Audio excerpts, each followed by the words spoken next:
Anak, at ng Espiritu Santo. Amen. Maghari nawa ang kapayapaan sa tahanan ito at lahat na nilirahan dito. Mga kapatid, halina't makinig sa banal na salita ng Diyos na makintal sa ating puso at diwa ang aral ng gabay na mag-anak sa kanilang buhay.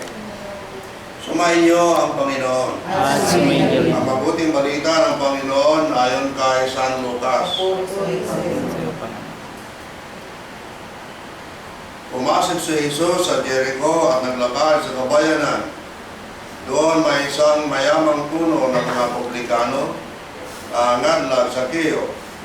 At pinagsikapan niya makakita si Jesus upang makilala kung sino ito. Ngunit siya ay nakapapanda at dahil sa dami ng tao, hindi niya makita si Jesus. Kaya natagpo siyang nagpauna at umakyat sa sikamoro upang makita si Jesus na magdaraan doon.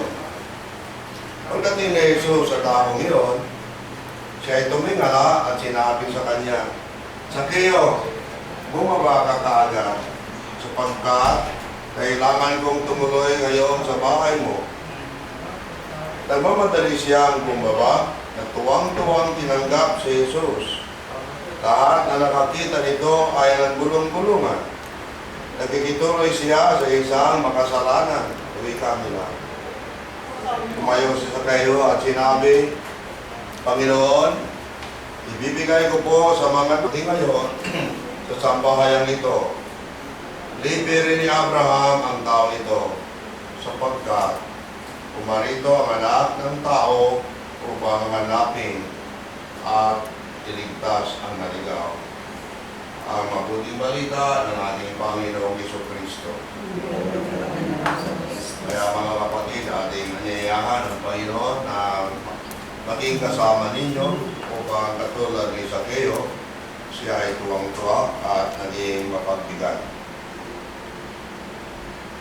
Mga kapatid, halina tumulong sa Ama na bukal ang buhay ng lahat ng mga mag-anak at sambahayan. Ama, mapagmahal, loobin mong mabayanihan ng tapat ang pamamahalan ng lahat na nanahan dito sa tahanan. Inulog namin ang tunay sapagkat tuba ikaw ang maawain. At sapagkat tuba ka ang maawain. Ama, mapagkalinga, loobin mo maging bukas palad sila lagi sa mga kapuspalad, dukha at sawi. Niloob namin tugon sapagkat tuba ka ang maawain. Ama, mapagkalinga, loobin mo maging bukas palad sila lagi sa mga kapuspalad, dukha at sawi. Niloob namin tugon sapagkat tuba ka ang maawain. Ama, may kapal, loobin mo